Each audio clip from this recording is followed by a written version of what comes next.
My daily routine ఈరోజు పొద్దుటే లెగిసి ఫ్రెష్ అయిన తర్వాత బెండకాయ ఫ్రై కోసం బెండకాయలను కోసుకొని అలాగే పచ్చిమిరకాయలు కూడా వేసుకున్నాం.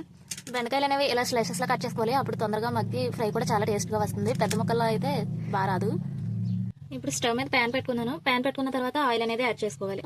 ఫ్రై కాబట్టి కాస్తంత ఎక్కువ ఆయిల్ పడుతుంది. ఇప్పుడు ఆయిల్ హీట్ అయిపోయింది. ఆయిల్ హీట్ అయిపోయిన తర్వాత మనం ఆల్రెడీ ముందుగా కట్ చేసి పెట్టుకున్న పచ్చిమిరకాయలు అనేవి యాడ్ చేసుకోవాలి.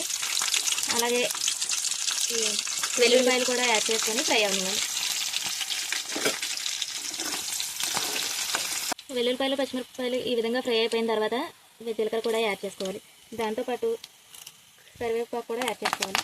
ఈ విధంగా మొత్తం ఆల్మోస్ట్ ఫ్రై అయిపోయిన తర్వాత ఎండుమిరపకాయలు అనేవి యాడ్ చేసుకోవాలి. ఎందుకంటే ఎండుమిరపకాయలు స్టార్టింగ్లో వేసేస్తే మాడిపోతాయి కాబట్టి లాస్ట్లో ఎండుమిరపకాయలు వేసుకొని ఫ్రై చేసుకుంటున్నాం. చాలామంది తాలింపు అన్నీ ఒకేసారి వేసేసి తాలింపు పడతారు. అప్పుడు టేస్ట్ అనేది తాలింపు టేస్ట్ మారిపోతుంది. ఇలా ఒకదాని తర్వాత ఒకటి వేసుకుంటేనే టేస్ట్ అనేది బాగుంటుంది.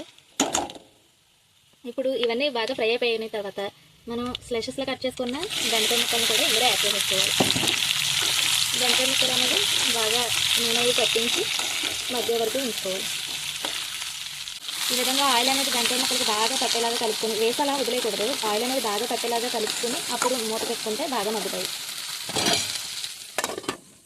ఈ విధంగా బెండకాయ ముక్కలు అనేవి ఈ విధంగా బాగా ఫ్రై అయ్యే వరకు ఫ్రై చేసుకోవాలి. అలానే మూత పెట్టి అలా వదిలేయకుండా మధ్య మధ్యలో కలిపి ఈ విధంగా ఫ్రై అయ్యే వరకు ఉంచుకోవాలి. తర్వాత ఇలా ఫ్రై అయిన తర్వాత ఈ ఫ్రైకి సరిపడా కారం అలాగే సాల్ట్ మొదట్లో కొంచెం తక్కువ వేసుకోండి ఫ్రైలకి. ఎందుకంటే మొదట్లో ఎక్కువగా కనిపించినా కానీ ఫ్రై అయ్యే కొద్దీ కర్రీ అయ్యే కొద్దీ తక్కువైపోద్ది. అందుకే సాల్ట్ తక్కువగా వేసుకోవాలి. తర్వాత పసుపు ఇవి 3 యాడ్ చేసుకొని బాగా కలుపుకోవాలి. మీ స్పైసీనెస్ తగ్గట్టు ఉప్పు కారాలు అన్నీ పచ్చిమిరపకాయలు నేను ఎండుమిరపకాయలు పచ్చిమిరపకాయలు కారం కూడా వేసాను. నేను ఎందుకంటే ఎక్కువ స్పైసీ తింటాను కాబట్టి నాకు ఇలా తింటాను. మీ స్పైసీనెస్ తగ్గట్టు మీరు ఎలా యాడ్ చేసుకోవాలంటే అలా యాడ్ చేసుకోండి. ఈ విధంగా బెండకాయ ముక్కలు అనేవి బాగా ఉప్పు కారాలు అవి పట్టేలాగా బాగా కలుపుకొని మంట లో ఫ్లేమ్లో పెట్టుకొని మూత పెట్టుకొని ఒక 5 to ఇప్పుడు కర్రీ అనేది ఈ విధంగా రావాలి.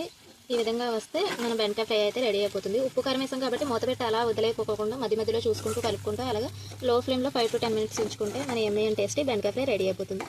చూసారు కదా, మీరు ఈ విధంగా చేస్తారా ఎలా చేస్తారా అనేది కామెంట్ చేయండి. మన కర్రీ నచ్చితే లైక్ చేయండి, సబ్స్క్రైబ్ చేసుకోవడం మర్చిపోకండి. మన ఛానల్లో కుకింగ్ వీడియోస్ ఉంటాయి, అన్ని జెన్యూన్ రివ్యూస్ ఉంటాయి మన ఛానల్లో. ఒకసారి వెళ్ళి చెక్ చేయండి, నచ్చితే సబ్స్క్రైబ్ చేసుకోండి. Thank you for watching guys. Bye bye.